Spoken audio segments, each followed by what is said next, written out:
Welcome back, everyone. I'm Jared, and the voices don't stop. They keep telling me what to do.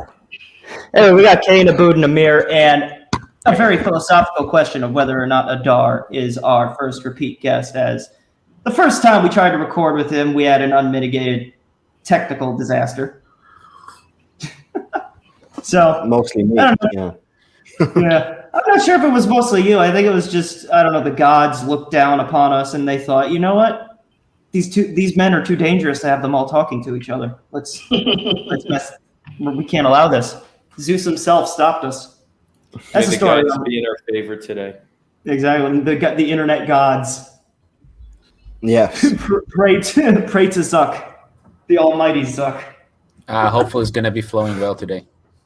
I think we'll flow.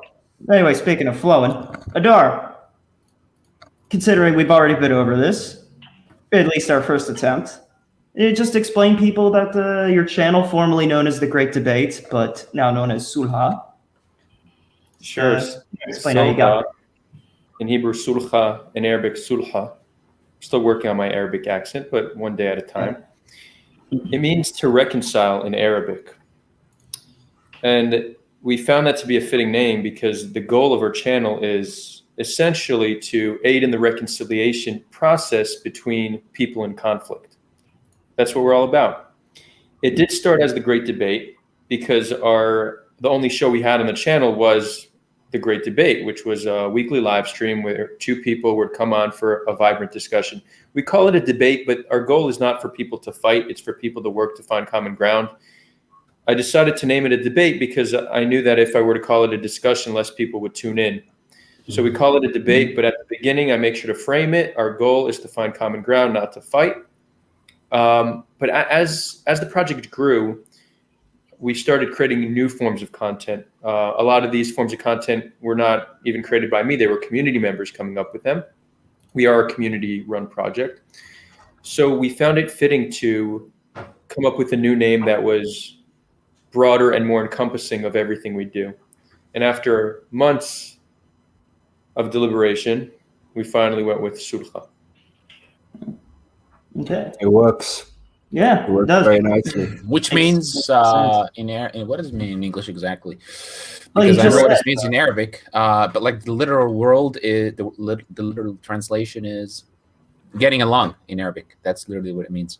Uh-oh. In Arabic, Yeah. we say, did you have a sulha? It means, did you get along? That's what it literally means. There's also like a formal Sulha ceremony in Arab culture, from what I know. Let's say two families are fighting. Yeah, that's Two what families I mean. are fighting. They're going to have an official Sulha where they're going to meet, they're going to make peace, and they're going to, start fresh. Exactly. Yeah. So that's really our desire on the channel with people in conflict, and primarily the Israel-Palestine conflict. While we do touch on many topics, that is our core focus. For sure. And I think it's a very fitting name, and it's kind of what is needed here, and something that no politicians I've heard of are talking about: reconciliation. Yeah.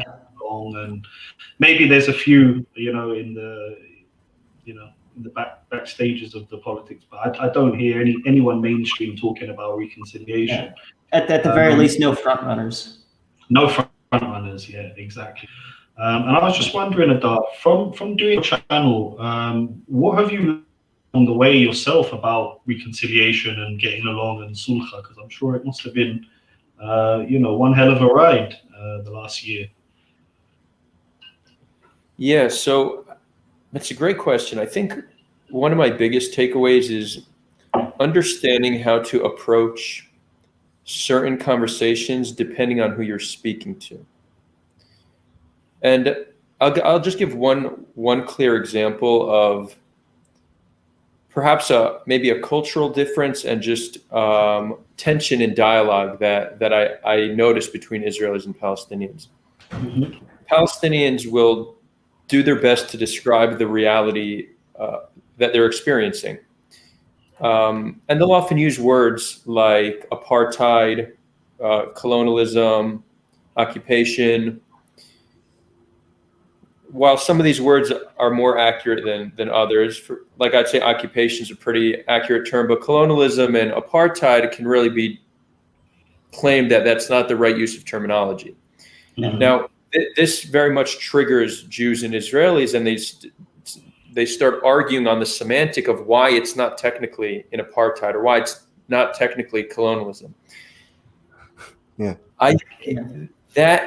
So I realize that that's something that we should not do. Sure, there's a time and a place for that conversation, but Palestinians don't speak English as their first language. So again, they're using the words they have available to them to describe the reality.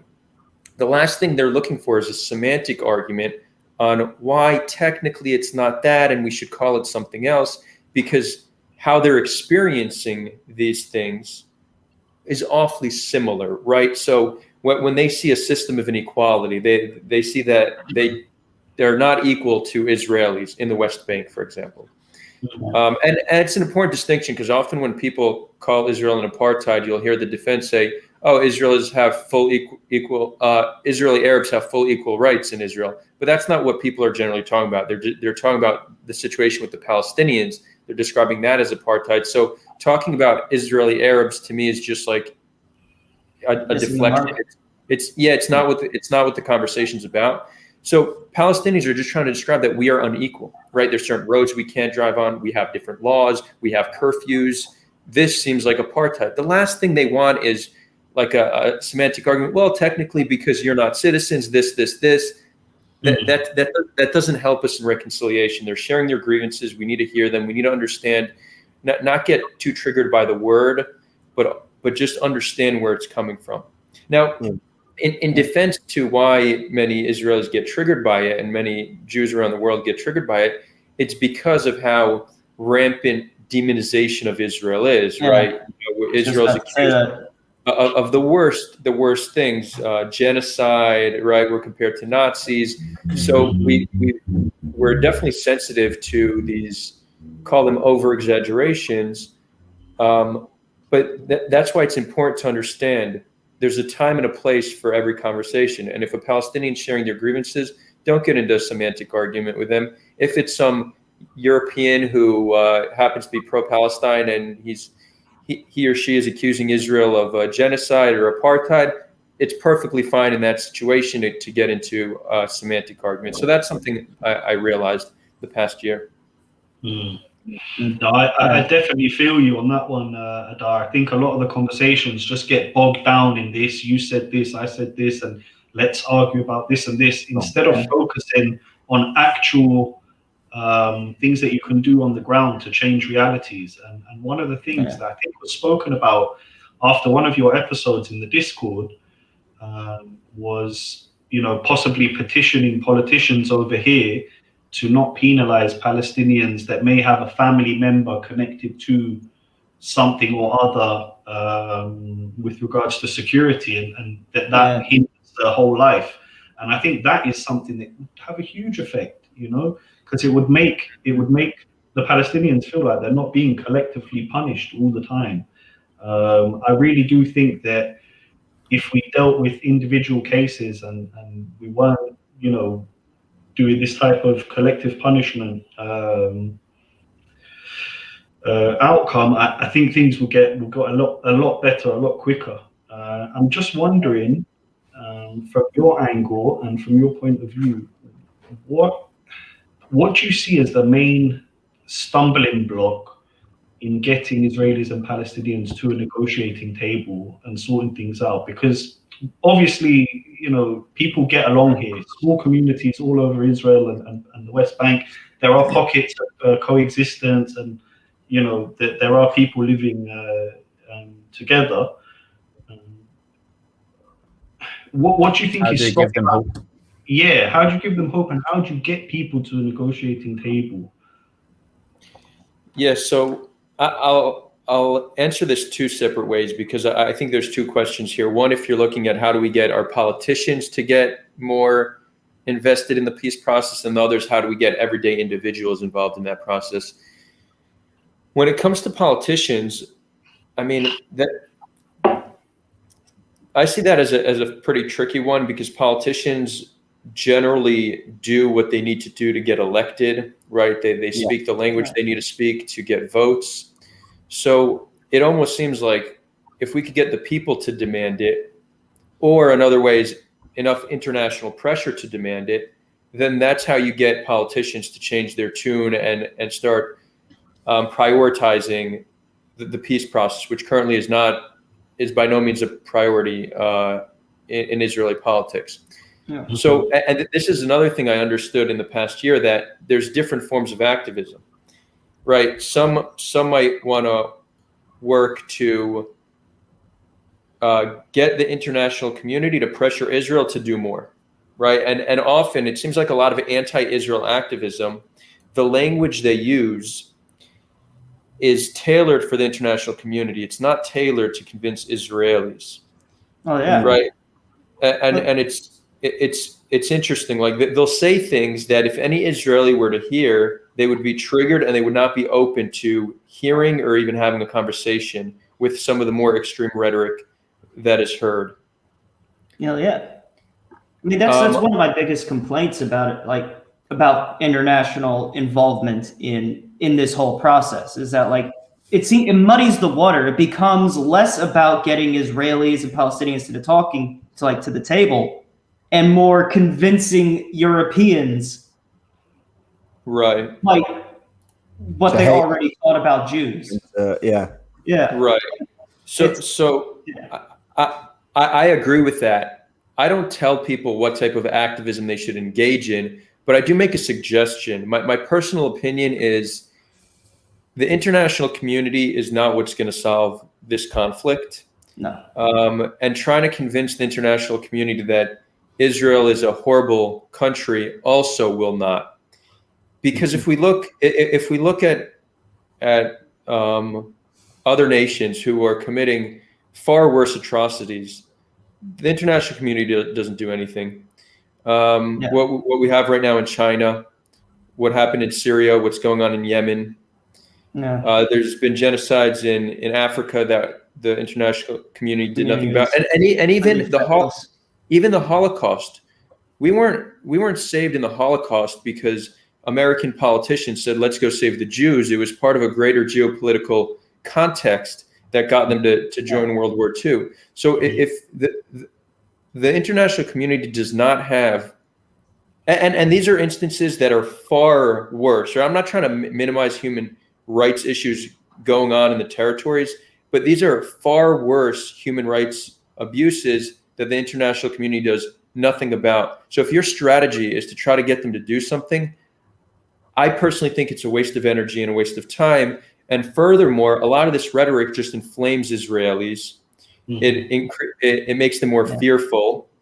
And when you're fearful, you're less open, you're less compassionate. So what we need to do is reduce the fear in Israelis, because that gets them to be more empathetic towards the other side and open to hearing their narrative. So, when activism is, often activists will say Israel's an illegitimate state and should cease to exist. That's doing nothing but helping to radicalize the Israeli population. That rhetoric ultimately harms Palestinians. I think our activism should be dedicated towards human-to-human interaction, getting both sides to understand one another, building these interpersonal ties. That to me is, clearly the way forward. And this is what I try to advocate for, to shifting from trying to convince Europeans and Americans and speak to Israelis, try to convince Israelis. Palestinians need to share with the Israeli population their struggle, their humanity, their narrative, and vice versa. And this is really the way forward, in my opinion. I couldn't agree more. And I think you're right, it clearly is the right word, because it's pretty clear that the grassroots level is where we're going to start this revolution properly. And like you were saying before, I think often anti-Zionism gets so tangled up with anti-Semitism, and it's often hard to actually differentiate between the two.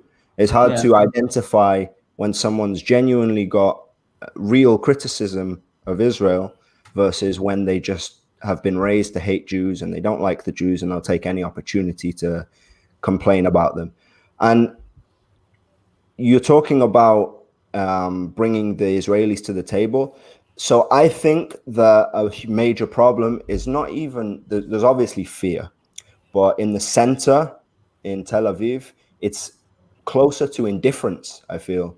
I feel like they're so unaffected by it that on a selfish level, they're just not even thinking about it. So how do we incentivize those central Israelis to actually have some skin in the game and recognize that, well, that they already do? Yeah, especially considering how most of the country lives there too. Mm. If we can get the Gush Dan into a Gush Shalom, like just get that whole area there, like You had that it in would the really early 90s. Yeah. You were there I in mean, the early 90s, but someone shot our prime minister. Yeah, that's Yeah.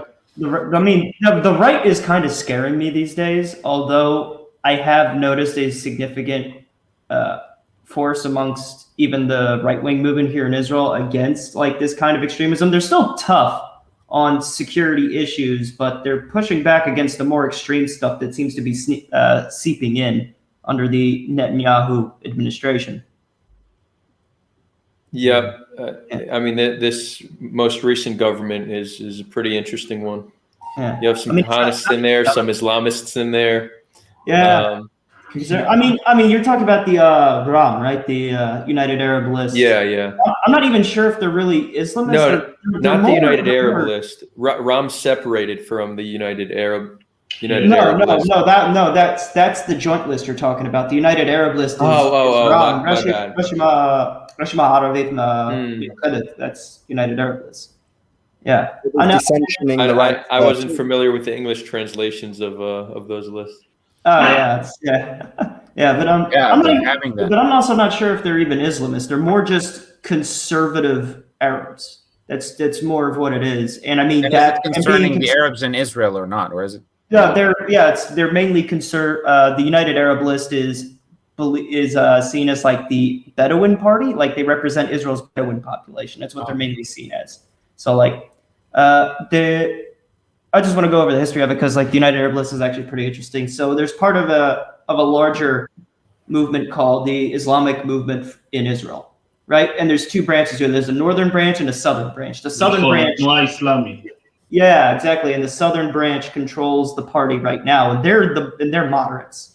The northern branch, which has kind of been excised for now from the party, they're real extremists. Like I'm talking about the state arrests northern branch members on the reg because of like the stuff they get into. The southern branch is pretty moderate. They mainly represent Bedouins, from what I understand, and they don't really seem all that Islamist. They seem just more conservative. It's like social conservative Arabs, which, you know, being Arabs obviously includes a lot of Islam, the same as how conservatives in like Europe or America include a lot of Christianity. So like I'm not sure how like real Islamists would look at their credentials as Islamists. They seem a lot more just socially conservative to me. But reading over the CV, is this person enough of an Islamist? Yeah, well, I mean, dude, that's kind of the things you have to worry about with these splintering groups with their dogma and everything. Yeah, you know? I agree. I just want to pull it back though to the question: what do you think is the incentive, Adar, to get these central Israelis involved? Yeah, well, I mean, I think it's a great question, and it's a very difficult question to answer. I mean, political apathy, I think, is something that I actually don't want to say all governments are trying to solve, because I think many might be happy that there's low voter turnout. Like it's, for sure. I'm not. I won't say. I won't say government it wants to change that, but all activists, I guess, are trying to deal with the issue of political apathy, which very much exists. I think if we look at like past civil rights movements, it really started with, and I do think, I think we're going to need to see something similar to a civil rights movement here. It's just there's the two-state solution seems to be dead. It doesn't seem so viable anymore. So we need to come to start looking at a different solution. It seems like the land will remain whole. How do we keep the land whole without being a de facto apartheid? Right now, you could make a case that it's not, but that's the trajectory we're going in. So we will need something similar to civil rights movement in order to have a just outcome. So they start with small groups of people, either protesting, speaking to people, advocating for causes, and growing it on a grassroots level. So it's just going to be hard work and dedication, and hopefully we could get enough of a groundswell of people and really create like a ripple effect and get millions of Israelis and Palestinians to join in. One of the hardest things, one of the greatest challenges, and this contributes to the apathy on the Israeli side, it's that Israelis don't see Palestinians calling for peace and coexistence. It's rare to see. And it's not that there's not many Palestinians that don't support peace and coexistence. It's that there's a very strong anti-normalization movement in Palestinian society. It's hard to be a peace activist in Palestine. Very hard. I was just about to say, imagine saying that on TV. No Palestinian's going to say that in public, not on the radio, not on the TV, right? Not on the internet. On the extremely brave ones will. Yeah, the extremely brave ones, and hats off to all of those fuckers. Like we're not like us and what we're doing. This ain't dangerous, all right? Not on our side of the line. They face a double threat, right? One is societal pressure from neighbors and community members. The others from their government. Hamas and the PA both will arrest people who are normalizing, who are engaging with the other side. Yeah. So the threat to them is real. In Israel, you'll get some ridicule for being focused on peace with the Palestinians. Like, people will think you're naive and maybe laugh at you a little bit, but there's no physical danger. There, it's a little bit more challenging. This is a problem we constantly are trying to solve with the work that we do, and we see a lot of our Palestinian community members are getting pushback for being on the channel, for engaging with us. What we're trying to do is build a community of Palestinians that are courageous enough to do this work. And we believe that once they have strength in numbers, you hit like a critical mass, and then you'll get a lot more who are willing to join. They just need to feel like they're not alone, like they have a support group. So that's what we're really working to build. Yeah. I want to kind of take a smaller tangent, because I want to talk about something, because we've just had Passover, and I managed to see some family while I was here, and we always talk about politics. And we've talked about because they know about the show, and so we talked a bit about where do we think this whole situation is going. And from my personal point of view, I think what's going to happen is there is going to be a two-state solution, but not in the way people think of it. I think there's going to be Israel, and then there's going to be Gaza. I think at some point we're just going to have to annex the West Bank. We already set it up, where we forced ourselves into that corner. And my only worry then is just the voices, particularly the Yamina party, wants a state plus solution, as they call it, annexation of the West Bank without giving the Palestinian citizenship, which is impossible. Exactly. So I'm kind of thinking, should we start shifting the conversation to where should we push should we start pushing the annexation into a more fair and equal direction for the Palestinians, rather than fighting the annexation? Because annexation is inevitable at this point. Yeah, but we did see some resistance already, even for the idea of the annexation. So of course. But what I'm saying is that it's going to be inevitable. Israel's never going to disengage fully from it. So, should we start fighting for a fair annexation?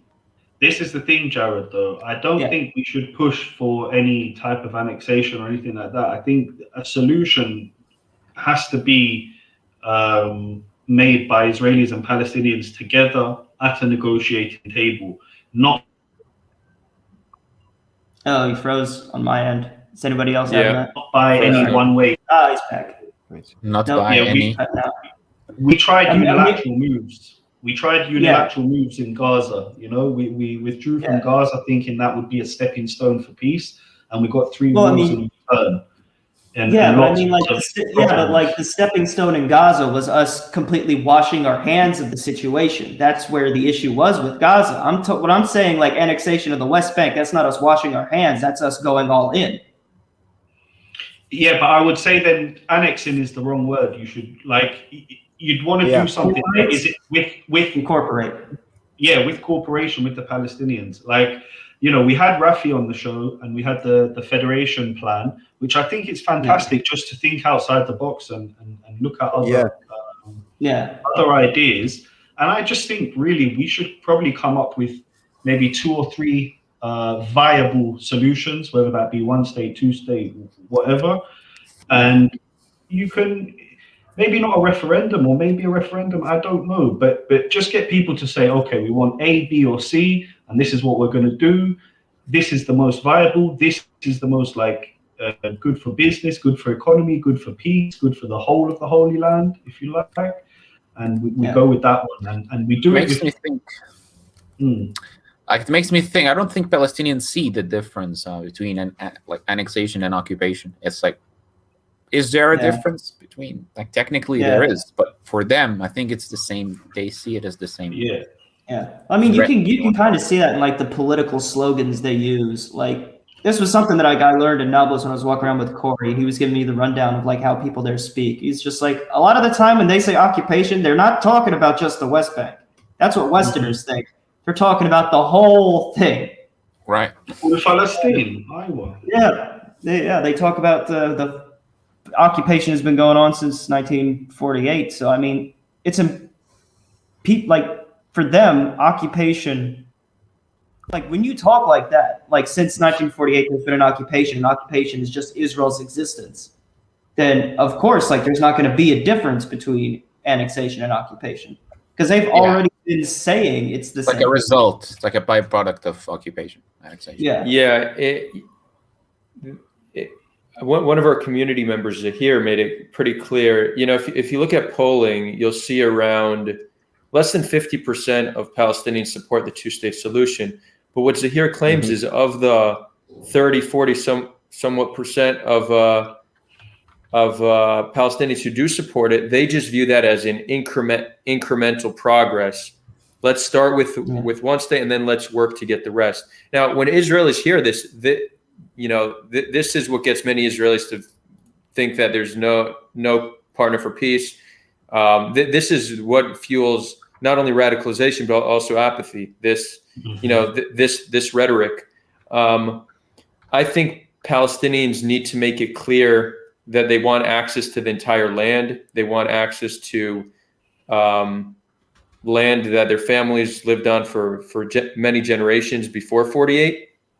Yeah. But they should express that in a way that doesn't sound like Israel will cease to exist or right. So they have every right to express their want to access to the entire land, and they also have a right to express that they want to see Israel destroyed. But one is going to fuel radicalization. The other is a legitimate demand that we can arrive to if we have a good enough political solution. So, if there's any Palestinians watching this, I'll urge you to express your want to access to the entire land, but don't talk about Israel ceasing to exist, because then you're shutting Israelis off from hearing you, and we need Israelis to hear you. Exactly. I think part of the biggest challenge in this kind of field, Adar, is convincing Israelis. Actually, it really is. It's I get a lot of pushback. So skeptical. Yeah, very skeptical about everything, and I can understand. Right? There's the history. There's trauma after war, after battle, after. I was about to say, like, Jews in general are the most societally traumatized people on the planet, I feel. Mm-hmm. We're among them for sure. Which makes them skeptical against peace, you mean, or like with the Arabs, for example? With the trauma, the trauma breeds distrust, and like as Adar was saying, sorry to interrupt you. Okay. Yeah, just saying, like, the trauma that just breeds distrust. Like, when you think about the history of the Jews and all the pain that, like, we're taught to remember happened to our ancestors, not just the Holocaust. like all the things that happened before that, the Babylonian exile, the Greek wars, the Roman wars. It goes way back. Goes on and on. I want to ask you this, Adar.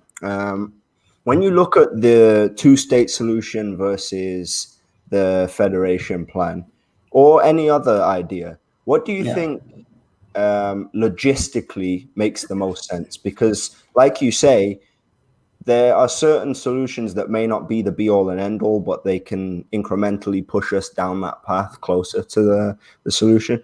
What do you think that logistically actually will work in the end, if you have an opinion on that? Yeah, so I consider myself to be solution agnostic. I could get behind many different solutions as long as they're just. They need to provide security, liberty, and the ability for prosperity for all people on the land, from the river to the sea. Mm-hmm. So there are different solutions that can arrive at that, at our intended goals. It seems, though, that the trajectory currently is towards some form of one state. I realize I don't see a one binational state as the way forward, because I don't think Israelis would ever agree to that. We have a demographic concern. Nothing will trigger our fear more than the idea that we'll one day be a minority in our own land again. Exactly. Yeah. So, but just a pure binational state probably is not so viable. That's why I have been leaning towards a federation solution, because it's a quite sophisticated solution, and it seems to solve all the problems where. Yeah, but I mean, a federation is still kind of a binational state, though. If you think about it, it is, but it's just not like a pure democratic system where you're all voting for one government. So, I'm sure Rafi explained this better than I can. Yeah, he wrote up a solution, but it's essentially turning the entire land into something like the United States, with different states, or Switzerland with different cantons, where there's a lot of local control. And this really allows local populations to control their destiny. And I think the way Rafi sets it up is like there's three governments, one Israeli, one Palestinian, one shared. Like it's very sophisticated. So, Kane, you said logistically might not be the easiest, but it might be the best. It might solve the most problems, and it might be the most viable long term. There's not much conversation currently about federation, but it seems in recent years that conversation has been growing. So I think it's moving in a positive direction. Yeah. I have noticed that's where we're going to go in the end. I don't know why. I feel like you said, actually, logistically may not be easiest, but it seems like it works the best. I think that in the end, we probably will end up at that or something akin to it. Yeah. My big worry about the federation is if you're splitting up areas into little fragmented cantons, what's to stop a canton wanting to go completely independent and do their own thing? And, that's my worry, is that we could fracture in a federation. It might work for a few years. It might people get on a roadmap to peace. People are excited. It's going great.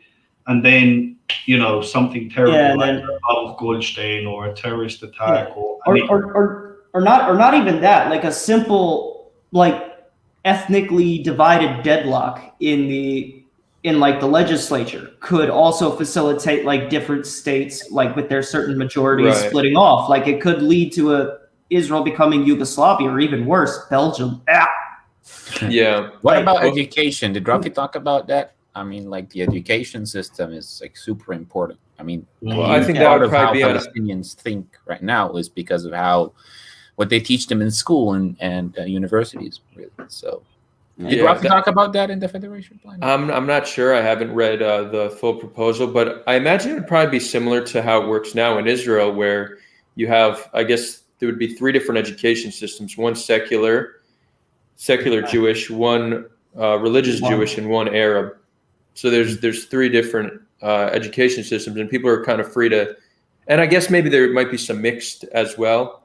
There are a few special schools, Yeah, so I would imagine a lot of them are actually here in my neighborhood. Actually, a lot of these really mixed schools. Yeah, where you have like kids going back and forth between Arabic and Jewish. Like, Yeah, that would be great. That's what we need. If our education was all mixed, then the state of the conflict would look very easy very to make different. a Sulha, right? It's part of why I love this city. I love this city so much.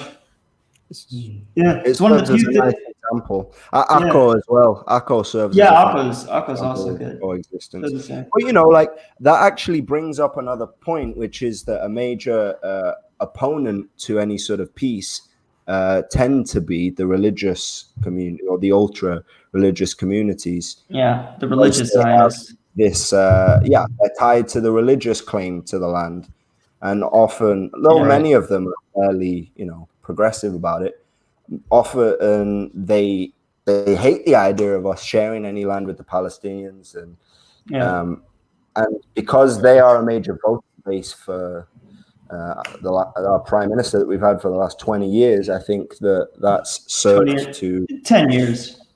Although he's been around. I said 10 years, but he's been he's been around forever, And I was going to say first took office in the 90s. Actuated the nonsense for a long time. Mm-hmm. Yeah. I think people just underestimate what can really just hanging out with a person can do. Like it sound counterintuitive, but just peace is just more easy than many people think. Although, because what people see on the media, like when you see an interaction between a Palestinian and an Israeli, most of the time it might be in a they're screaming at each other. Exactly. I mean, it's easy to be in conflict and hate people who you don't know. It's much harder if you're in close proximity and interact with them on a day-to-day basis. So without a doubt, that's why the slogan, I would say the slogan of Sulha, or this is really a slogan that I've been working with for years now, is the path to peace is paved through the humanization of the other. Right, so it's all about humanizing others, and I think that we even see proof of how less physical interaction with people who are ideologically different gets us to be more extreme. If we look at the political divide in the United States right now, I think part of it is attributed to the fact that so much of our interaction is on social media, and you could tailor your interactions to those who are ideologically similar to you. Yeah. In the past, a lot more of our interaction was physical proximity, neighborhoods, communities, and I think you had a little bit more interaction with those who are different. Again, this is just a theory, but I think also that's pointing us in the direction that the more interaction you have with somebody, the less ability you have to dislike or hate that person. Yeah. I mean, face-to-face interaction that humanizes a person, like it literally humanizes them, because then you see them face to face, like, oh, look, it's a person. Yeah. Well, in a weird way, it's the way the evolution works, and we've sort of adapted to the echo chamber reality where you can exist solely within this dimension where everyone agrees with you. Mm-hmm. And I think we've softened as a result of that, because in the past, people were used to the reality that there's another side to the coin, and they just have to face it and answer the other side's points as best they could, and through that you reach the most reasonable sort of solution. But we don't do that anymore because of the social media. Right. Yeah. It reminds me of Adar. Yeah, sorry, maybe you can continue. No, go ahead. No, I was just gonna ask Adar. Last time you mentioned your trip to what's it called, Burning Man. I'd just like to hear a little bit about how it changed a little bit about your perspective and why. Yeah. Because I think it's interesting. So I wouldn't say Burning Man actually changed my perspective about the conflict. It just reignited the fire in me to continue to be involved. The story of how Did it reignite the fire, like how they ignited that giant wick man? Exactly. Yeah. No pun intended. I definitely grew up not viewing the conflict or Palestinians the same way I do now. I wasn't raised to hate Palestinians by any means, but I was taught that they were our enemy and they want to kill us and we need to defend ourselves against them. Me too. Yeah.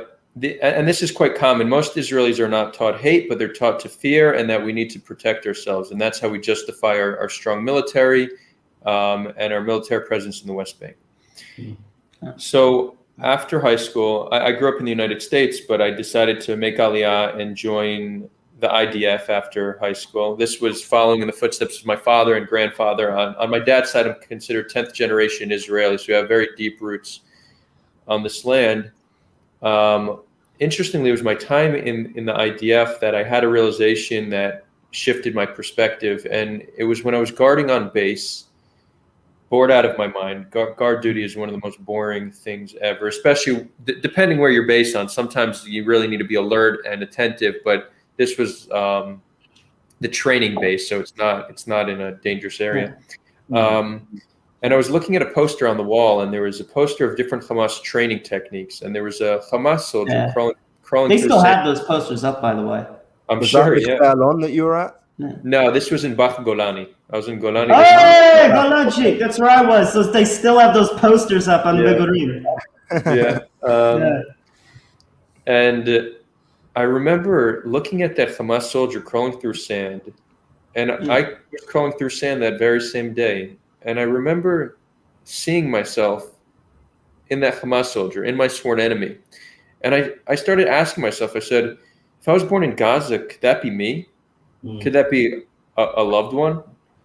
Does his family view him as a hero and me as a terrorist? Is that possible? Now, this didn't change my belief system overnight. Deep-rooted teachings take a very long time, can take a very long time, change normally do, but it definitely planted a seed in my mind. And then over the next few years, I really got to understand that the biggest difference between us and our enemies is just the side of a border we were born on. And had we been born in their shoes, we would view ourselves as the enemy. So this got me to understand how important humanization with the other is. So I really, again, and these were all ideas that were, just building in my mind. In 2000, I got released from the army in 2011. In 2014, there was the last Gaza war. And I saw a lot of Facebook statuses, two types: Israel under attack or Gaza under attack. Nobody was trying to show the humanity of both sides. No one was trying to show that both sides are now victim of this conflict. So I just started writing Facebook statuses, and that was how I started as an activist. And it grew from there. I did a social experiment in East Jerusalem where I stood blindfolded with the sign, "I'm a Jew and I love you. If you love me back, give me a hug." I saw that. And it went mega viral. So that I had a few different projects I was involved with. I helped different NGOs who were involved in humanization with their marketing, because that's what I was doing at the time, just in the form of nightclub promotion. So I really, this was from 2014 to around 2018, I was involved in various aspects of peace building with Palestinians. 2018, I got tired of the nightlife, because that's how I was making a living. I didn't make any money doing peace work.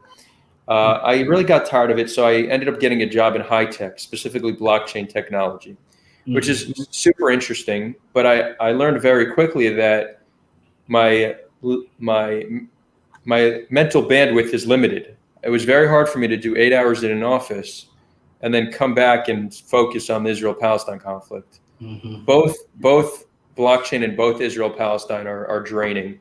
So doing both was very difficult for me. And I just naturally stopped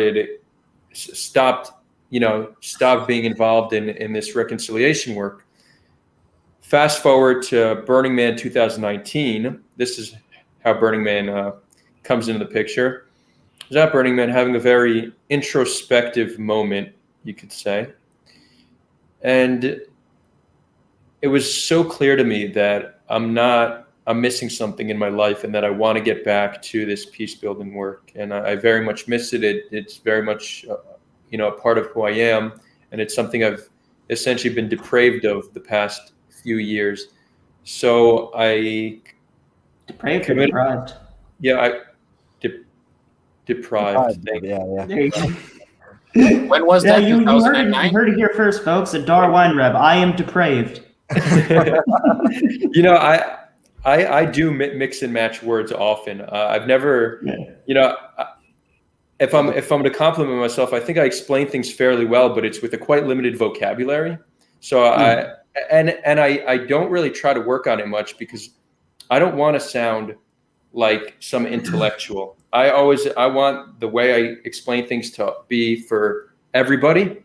So I really try to make my message as accessible as possible. That being said, I do need to work. Deprived. Thanks for pointing that out. Hey, look, man. I invent new words on the fly, thinking they're actually real. Yeah, and sometimes I'll mix and match slogans. Like I'll take two like sayings and like I said, I don't have a dog in this race. And there's horse in this race and dog in this fight. It works. I just, you know. I mean, there are dog races, so that does work. There are. Yeah. There's some slogans that I'm trying to rebrand. So kill two birds with one stone. I no longer say that. I say feed two cats with one bowl. That's the new variation. That's like the PETA variation, though. Don't do that. Well, I mean, why kill birds? You know, it's like it's not something we do. So feeding cats, that's great. Let's feed some What do you cats. mean we don't kill birds? Everybody kills birds. What do you think chickens are? They're delicious. True, just not with stones, but okay, fair. I don't know if I'm in a pinch. If I'm already going to use slogans, I'm gonna modify them to help elevate humanity. That's fair. That's fair. I mean, those aren't slogans, though. Those are idioms. Okay, thank you. No, all good. Don't worry. I just have a psychological need to prove myself right. So, Kane, do you disagree? You seem to disagree with that. You know, like I get what he's saying, but it's of very little importance. Yeah. You see here, I'm stepping into my mediator role. The great debate is back. Yeah. Idioms for Is that slogans. Kane versus Jared? There's a lot of that we could use. Sometimes. Another slogan I started saying instead of an elephant in the room is a camel in the room. That's just because we're Middle Eastern. We should create a better version of that. Yeah, I think I've heard like my family say that at certain points just to fuck with me. What? There's a camel in the room? Yeah, there's a camel in the room. To make fun of him because he's in as well, you know. I hear that. I forgot where we were, but I was finishing up the. Yeah, you were having an You started off at Burning Man, and you thought to yourself, "I'm going to solve the entire Israeli-Palestinian conflict." That wasn't 2009. Not to that. No, that was 2019. 19. Okay, I was going to ask you to buy any Bitcoin, but never. Oh, what? Yeah, you were talking about blockchain. Did I buy Bitcoin? Yeah. I got into crypto at the end of 2017. Okay. Which was not bad, but I wish it was a few years earlier. But I mean, rather be in 2017 than 2020 or 2021. So all in all, it'll be an interesting episode to see if crypto has anything to do with peace. You know what I mean? Oh yeah, like centralization. Just give all Israelis and Palestinians like all the Bitcoin. There could be something there. Yeah. Maybe. I was about to say with the amount of money there, like. I can tell you, a lot of people here could definitely use it. I mean, if anybody wants to give us Bitcoin, I'll take it. So I actually, on all my YouTube videos at the bottom, we have a Bitcoin and Ethereum address for donations. We have PayPal and Patreon as well, but we still haven't gotten any crypto donations. But maybe one day. Cool idea. Maybe one day. Just sitting there collecting dust in cyberspace. So if by dust you mean value. Yeah. All right, fine, Mr. I'm a crypto economist. Like make a shit ton of money, and then I'm just gonna go, I don't know, get hair plugs. Well, you know, that was good. I'm sorry. I've considered it, but I decided to own my baldness. It's I would like. Obviously, I'd like Bitcoin to go up to like $1 million. I want to be able to dedicate full time on this work I'm doing right now without needing to think about money anymore. I'm not working. I am doing this full time, but eventually I probably will need to go back to at least some part-time work, because it's going to take probably another 2 years or so until I could earn enough from content to be able to do it full time. But I'm going with the flow. I have at least another few months of this full time, and then we'll see. Maybe until then, Bitcoin will boom and go up to $1 million, and then I can continue this, and maybe I'll reconsider hair plugs because I'm Because you're just own the baldness. What you need to do is you need to get rid of the vestigial hair. Just like get those pulled out at the roots. Just go full bald like a Fabergé egg. I've considered doing a knife, but I don't know. That's too much work. I have a buzzer. I hit it like once a week before every live stream. I hit it with the buzzer. Get all fresh looking. Yeah, so I think looking fresh. Very Israeli look. It's good. Yeah. It is. Now, I have white hairs. You either go bald or you get white hair. Like it's one or the other. No one maintains both forever. That's just how it works. I hope I get white hair. I hope I have that. So baldness aside, how did the Burning Man thing go in the end of that? Burning Man is great. I recommend everybody go at least once. It's not easy. The conditions are challenging. You're in the desert for 7 days. It's very dusty. It's hot. At night it's cold. But it's one of the most life-altering festivals you can go to. And just to pitch it, how soon did you jump straight back into the piecework afterwards? Did it inspire you instantaneously? Well, what I said was, when I get back to Israel, I'm going to get involved again in one way or another. I was still working blockchain at that time, but I said I'm going to find time, even if it's just a little bit each day. So when I got back to Israel, I launched Standing Up the podcast, which was a one-on-one interviews with different activists. Then Corona hit, and the whole Zoom culture started to developing, and there were all these cool things happening on Zoom. That's when I had the idea to start doing live stream debates, bring on 2 people for a discussion. So then that's when the Great Debate was born. We started doing these weekly live streams, and they ended up being a lot more popular than the Standing Up episodes. Not only were they more popular, they're a fair amount less work, because if you're going to pre-record it, there's a lot more. You need to set up the camera and all that. And then there's the whole editing and uploading process.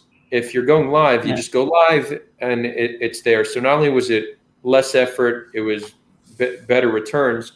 So we still do Standing Up, but the Great Debate then became our main show. And then I kind of fell in love with the whole live stream concept, where we still do some pre-recorded stuff, but even the Standing Ups, we started doing them live stream. I became a live streamer, I guess. Yeah, in a way, one of the various subgenres. Also, but before we run out of time, I just want to bring this up because everyone's talking about Burning Man. The last time we tried to record, and once we realized that it just wasn't going to technically work out, we just started talking, and everyone took it upon themselves to try to convince me to go to Burning Man. That was like half the conversation was, how do we get Jared out there? Yeah, we should, but maybe you need something to like a training wheels type of event for a weekend festival. The weekend, right? Maybe first go into nature and take psychedelics with people you're close with, just to kind of understand what's going on. Or come to Har Gerizim, do that with some Palestinian psychedelics. Oh, you can't turn down a boot. Nicest man on planet Earth. I mean, I can't turn down a boot, but also here's the thing: there is no way I'm going to be taking psychedelics in the West Bank as a fucking Israeli Jew. Yeah, you're enough of a liability. I'm enough of a liability sober. I'm gonna end up falling off of the mountain right into a Hamas sleeper cell in Nablus. My life is already Mr. Magoo enough. I don't need the extra bullshit. You know what? If we can incentivize Jared, that will be like our training wheels exercise for incentivizing Central Israelis to engage with the peace process. Convincing me to infect my brain. If anyone can convince you to do anything, then they're able to convince pretty well, I would say. Yeah, that's true. I am pretty stubborn. It's true. It is indeed. Do you think that? I mean, I don't want to encourage, substance use to bring people closer to, a peaceful kind of, philosophy, but there's got to be something that hasn't been done so far that we need to start doing in order to convince people that the way forward is that. And what we were saying before about incentives, I think that a way that you can do it is to tailor the incentive to the values of the culture you're speaking about.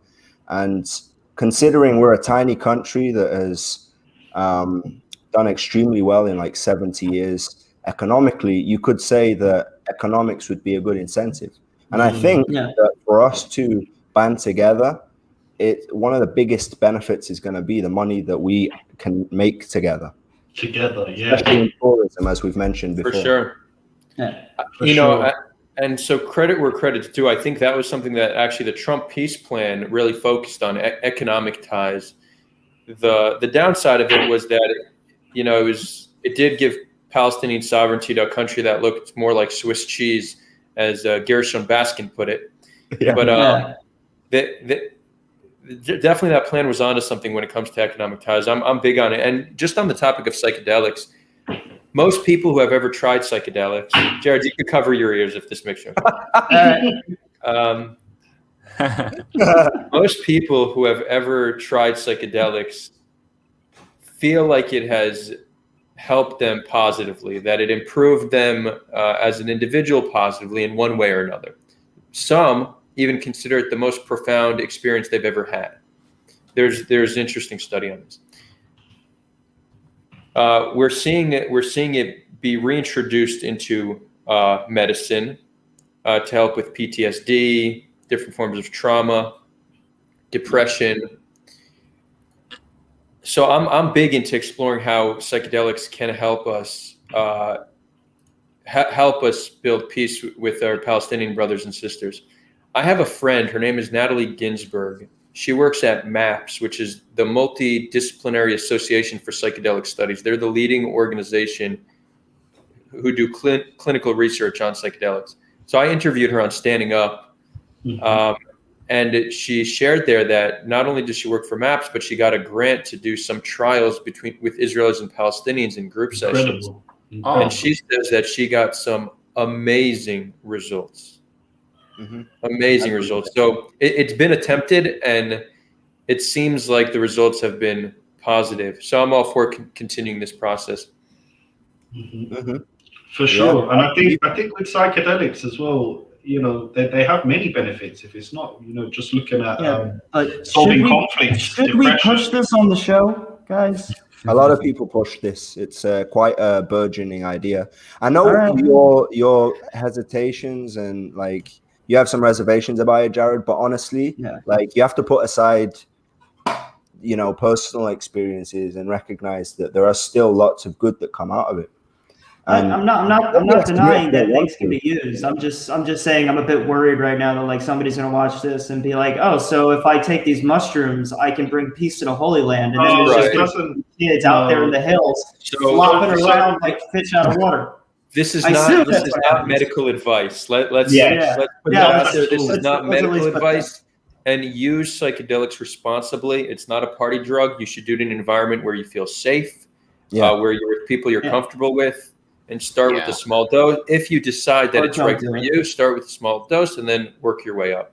And if you're not, then it's all good. Don't touch them and find your inner peace with that. Well, look, if you look at the way it's used medically, even there, it's not used in huge doses. It's used in the right doses that are carefully measured out by medical professionals. The difference between doing what you're doing, doing what you're saying, Jared, taking a massive bag of mushrooms and going crazy.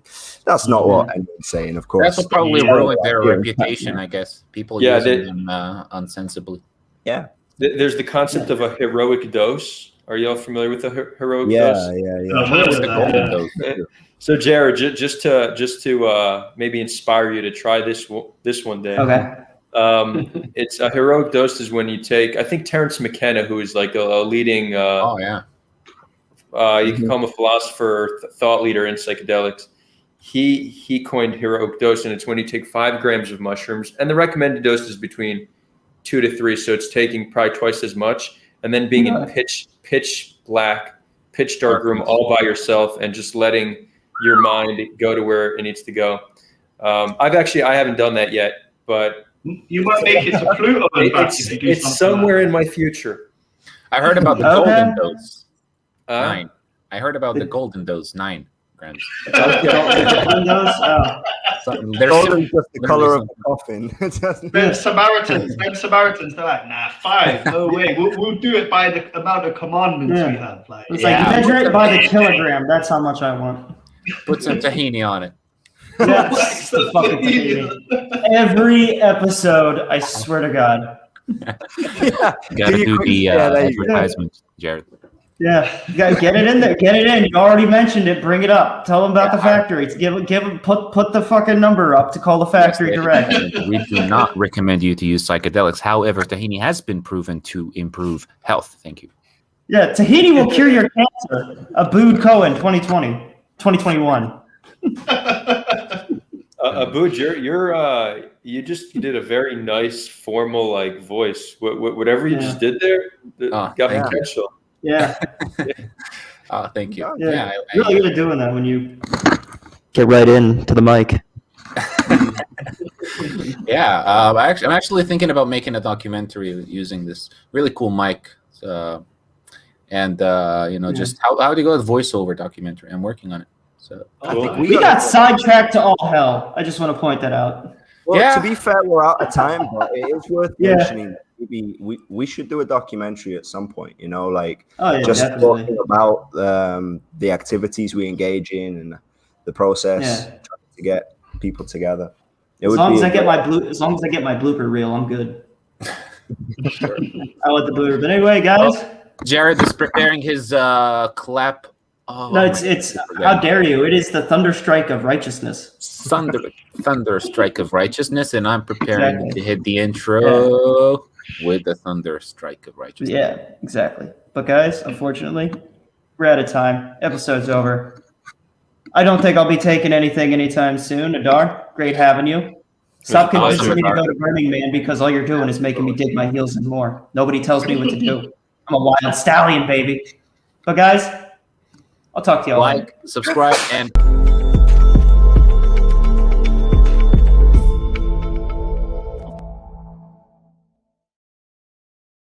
also share if you like. Nobody talks until I give them permission, Abood. I clapped you out of existence. It says we're still live, though.